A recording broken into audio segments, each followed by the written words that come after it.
آنے والے مہمانوں کو ہم خوش آمدید کہتے ہیں۔ ہمارا پہلا سیشن جو دو محترم ہستیوں کے حوالے سے تھا، اس کے بعد یہ دوسرا سیشن ہمارا اس خطے کے 3 ایسے تخلیق ادیب جنہوں نے اس خطے میں اپنی پہچان بنائی، ان کی حال ہی میں آنے والی 3 کتابیں، ان پہ گفتگو بھی ہوگی اور تخلیقاروں سے ایک مکالمہ بھی ہوگا۔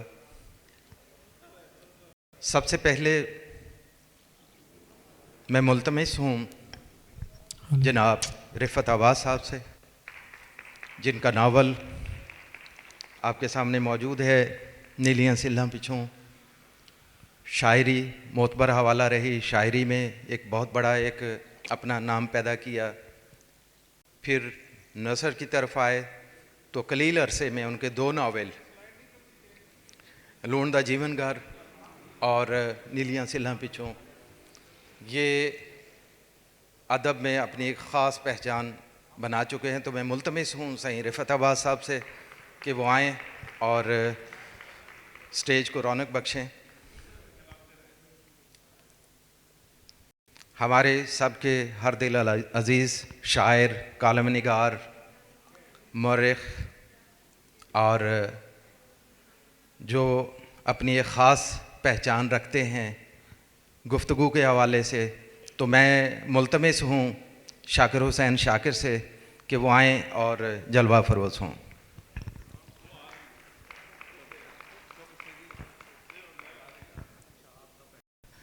ایک اور نوجوان ادیب جو ایک خاص اپنی ایک پہچان اور فکر رکھتے ہیں، حال ہی میں ان کی کتاب موقف کی تلاش جو عالمی اور ادبی حلقوں میں اپنی ایک خاص پہچان بن چکی ہے وہ کتاب، اور نئے تناظر میں نئے موضوعات کو ایک نئے تناظر میں پیش کیا۔ تو میری مراد ڈاکٹر خاور نوازے صاحب سے ہے کہ وہ بھی سٹیج پر جلوہ فروز ہوں۔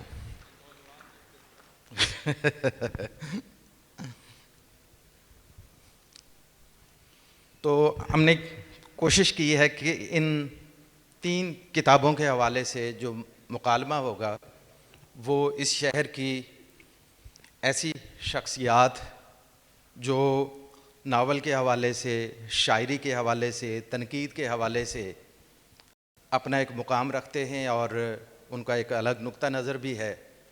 تو میں سب سے پہلے جو ہمارا ناول ہے رفعت عباس صاحب کا نیلیاں سلھاں پچھوں، تو اس پہ گفتگو کرنے کے لیے جو ہمارے اس مکالمے میں شریک ہوں گی، تو میں ملتمس ہوں ڈاکٹر عذرا لیاقت صاحبہ سے کہ وہ آئیں اور سٹیج پر تشریف لائیں۔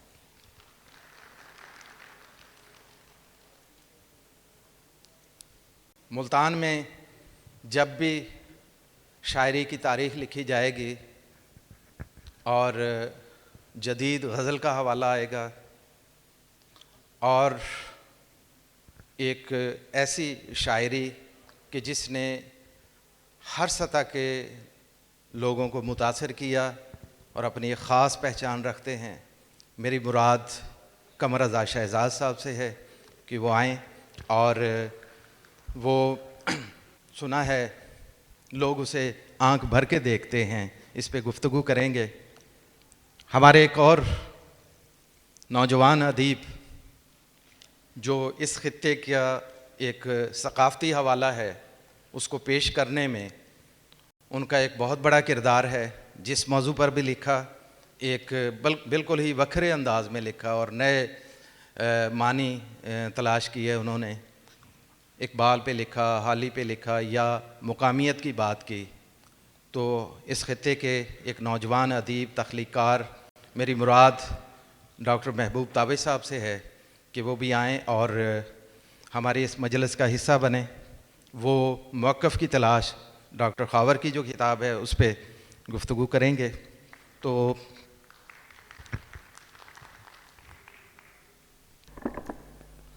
ہم اپنی گفتگو کا سلسلہ جو ہے وہ نیلیاں سلھاں پچھوں اس سے آغاز کرتے ہیں۔ باختر نے کہا تھا کہ جو بھی ناول ہے، یعنی ناول کی کوئی مروجہ تعریف نہیں، جو بھی ناول آتا ہے وہ اپنی ایک تعریف کو ساتھ لے کے آتا ہے، اس کی الگ تعریف ہے، اس کی کوئی خاص ہم تعریف نہیں کر سکتے۔ اچھا، یہ ذہن میں سوال ہمارے رہا کہ یہ کیسے ہو سکتا ہے کہ ہر ناول جو ہے وہ اپنی ایک الگ تعریف لے کر آئے، لیکن ہمارے اس سوال کا، ہمارے اس بات کا جواب جو ہے وہ لون دا جیون گھر اور نیلیاں سلاں پچھوں، اس نے یہ جواب دیا۔ پہلا ناول لکھا لون دا جیون گھر، تو اس میں خاص ایک ٹیکنیک کے تجربات کیے۔ میرے مطالعے میں جتنے بھی ناول آئے ہیں، میرا خیال ہے کہ یہ ناول ایسا تھا کہ جس میں بیک وقت ٹیکنیک کے کئی تجربات کیے گئے، موضوع اپنی جگہ لیکن ٹیکنیک کے بہت سارے تجربات ہوئے اس میں۔ اور اسی طرح ان کا جب دوسرا ناول آیا تو اس میں ٹیکنیک اپنی جگہ پر، لیکن اس کے موضوع نے بہت زیادہ متاثر کیا، نیلیاں سلاں پیچھوں۔ تو یہ ناول بالکل ہی ایک الگ بیانیہ اور اپنی ایک الگ کہہ لیں کہ موضوع کے اعتبار سے بڑا منفرد ناول ہے۔ تو میں ڈاکٹر صاحبہ سے یہ سوال کروں گا، یہ مائک آپ یہ لیجئے گا، کہ آپ نے اس ناول کا مطالعہ کیا اور اس پہ کچھ تحریر بھی کیا آپ نے۔ اچھا، احسن فاروقی نے کہا تھا کہ ناول کی زبان کو اور اس کے قواعد کو جتنا آپ توڑیں گے اتنا ہی وہ زبان جو ہے وہ ناول کے قریب ہوگی۔ رفعت صاحب نے یہ پہلا ایک تجربہ ایسا کیا کہ وہ زبان جو حاشیے پہ موجود تھی، جو کبھی ہمارے مکالمے کا حصہ نہیں اس طرح سے بن سکے، اور انہوں نے اپنی جو پہلی ایک کتاب آئی تھی مقامی آدمی کا موقف، اس میں جو سوالات اٹھائے تھے کہ ہماری مقامیت کے اندر، ہماری ثقافت کے اندر، کلچر کے اندر کتنی بڑی ایک طاقت ہے، لیکن اس کا مکالمہ نہیں ہو سکا تھا، اور کبھی وہ ہماری کوئی اس طرح سے تخلیق کا حصہ نہیں بن سکی تھی، خاص کر سرائیکی وسیب کے حوالے سے میں بات کر رہا ہوں۔ تو آپ کیا سمجھتے ہیں کہ اس ناول کی جو زبان ہے، جو سرائیکی زبان ہے، اگر اس کی زبان کوئی اور ہوتی، اردو ہوتی، تو کیا یہ ناول اتنا ہی اپنے موضوع کے اعتبار سے اہم ہوتا؟ یعنی اس ناول کے اندر یا اوورآل ناول کے اندر زبان کی کیا اہمیت ہوتی؟ بسم اللہ الرحمن الرحیم۔ سب سے پہلے شکریہ ادا کرتی ہوں ڈاکٹر ریاض حمدانی صاحب کا کہ جنہوں نے ہمارے شہر کو یہ ادبی رونق بھی بخشی اور یہ سلسلہ ایک مکالمے کا آغاز کیا۔ اس صورت کہ پہلے ہماری بہت قابل قدر شخصیات، ان کو لائف ٹائم اچیومنٹ ایوارڈ دلوائے، اور اب ہمارے جو اس سرائیکی وسیب کہیں، ملتان کہیں، اس کا جو ادبی چہرہ ہے، ان کی کتابوں کی تقریب رونمائی رکھوائی یا ستائشی تقریب کا اہتمام کیا، اور ہم جیسوں کو موقع دیا کہ ہم بات کر سکیں۔ آپ کا سوال بہت اہم ہے۔ اگر ہم اس سوال کو تھوڑی اس میں مزید وسعت پیدا کریں، یعنی آپ مجھ سے اگر یہ پوچھتے ہیں کہ رفعت صاحب کو سرائیکی کے علاوہ یا اس کے بجائے اردو میں بات کرتے تو ان کو قارئین کا ایک بڑا حلقہ میسر آتا، کیونکہ یہ ایک محدود پیمانے پہ بولی جانے والی ایک مادری زبان ہے۔ ہمارا المیہ یہ ہے کہ ہم جس زبان کو مادری کہتے ہیں اس کے ساتھ ستیلوں والا سلوک کرتے ہیں۔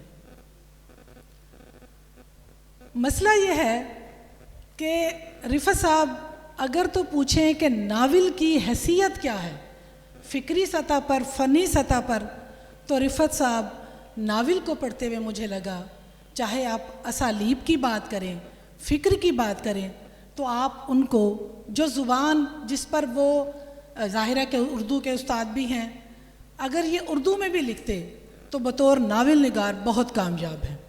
ناول لکھنا آتا ہے انہیں, بات کرنی آتی ہے. ناول کے تمام لوازمات اس ناول کے اندر موجود ہیں. لیکن انہوں نے سرائیکی زبان کو ہی کیوں منتخب کیا؟ پہلی بات تو یہ کہ ظاہر ہے کہ سرائیکی نیشنلسٹ ہیں, اردو کی درس و تدریس میں رہے, لیکن ان کا اپنا ایک موقف ہے. اور اس نیلیاں سلا پیچھو کا بنیادی موقف یا مکالمہ ہی یہاں کا مقامی شخص ہے جسے حاشیے کی طرف دھکیلا گیا ہے. ہم گلا کرتے رہے کہ ہمیں اتنی اہمیت نہیں دی جاتی, ہمیں اتنی مرکزیت نہیں دی جاتی جیسے مرکز کے لوگوں کو دی جاتی ہے. ہمیں ہمیشہ حاشیے کی طرف دھکیلا جاتا ہے. مابعد جدید تنقید کا اپنا ایک قائم کردہ نقطہ نظر اپنی جگہ, لیکن کلچرل سطح پر مکالمے کی صورت آپ کو آپ کا ادیب دیتا ہے. کئی رٹیں قائم کرتے ہوئے ہمیں نظر آتے ہیں.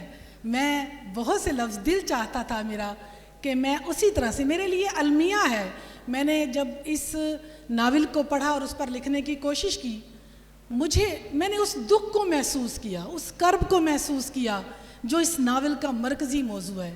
میں نے بچپن سے اپنے گھر میں, میرے گھر میں سرائیکی بولی جاتی ہے, لیکن مجھے محسوس یہ ہوتا تھا کہ جب بھی میرے ابا جان منصور ملنگی کو سنتے ہیں تو میرا دل جو ہے نا وہ ایویں گھٹ سا جاتا ہے. مجھے بہت برا لگتا ہے کہ میرے والدین میری دوستوں کے سامنے اردو زبان میں بات کیوں نہیں کر پاتے.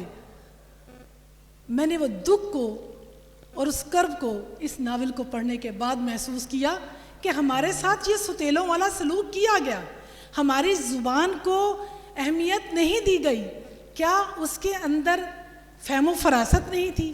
کیا اس کے اندر کلچرل جو ہے جس کو ہم کہتے ہیں ایک تخلیقی صلاحیت نہیں تھی بات کرنے کی, مکالمے کی؟ ہم پر حملہ آور آئے, ہم پر وارد ہوئے, ہماری زبان کو ایک کونے پہ لگایا. ایک رٹ اگر جو رفعت صاحب ہیں وہ ہیر کے حوالے سے آپ درج کروانا چاہتے ہیں کہ ہیر کو اس کے اہم مصنفین نے, دمودر داس اور وارث شاہ نے ختم کر دیا قصے کو دلچسپی کو بڑھانے کے لیے یا اس کی جلدی اتاولے پن میں ختم کرنے کے لیے, تو دوسری ریٹ ان کی اس رویے کے خلاف ہے کہ حاکم کی چونکہ اپنی زبان میں سرائیکی کا حرف اڑے نہیں تھا تو اس نے ہمارے سرائیکی بولنے والوں کو بھی اس یعنی سڑک سے سڑک پہ اور چڑیا سے چڑیا پہ لگا دیا. تو جب ان کا بنیادی طور پر مقدمہ ہی یہی ہے, ان کا یعنی مقامی آدمی کو ہی پیش کرنا چاہتے ہیں, تو پھر یہاں کے مقامی لوگوں کو کیوں نہ پیش کرتے؟ پہلی بات تو یہ خطہ اس کے حوالے سے دیکھیں مورخ کا پیش کرنا اور چیز ہے. علمی سطح پر جتنی بھی تحقیق ہوئی وہ آپ کے ساتھ اس طرح کا مکالمہ مقامی شخص کے ساتھ نہیں کرتی جس طرح سے ادیب اور شاعر کی شاعری یا ادب کرتا ہے. تو انہوں نے ایک جو مکالمے کو فروغ دیا ہے, پھر کس طرح سے دیا کہ کچھ مفروضے قائم کیے. وہ یہاں کے آنے والے ظالموں کے خلاف بھی تھے, وہ یہاں کے خطے کی جو تخلیقی پیشکش ہے وہ اس حوالے سے بھی تھے. اور انہوں نے بہتر یہ سمجھا کہ اگر میں یہ سمجھتا ہوں کہ مقامی شخص کو حق حکمرانی دیا جانا چاہیے, مقامی شخص کو اہمیت دی جانی چاہیے, مقامی شخص کی زبان کو اس کی اہم زبان سمجھا جانا چاہیے, اس کی دانش و حکمت کو مانا جانا چاہیے, تو پھر مکالمہ بھی اسی زبان میں ہونا چاہیے. میرا یہ خیال ہے اور یہ ان کی بڑی کامیاب کاوش ہے. بہت.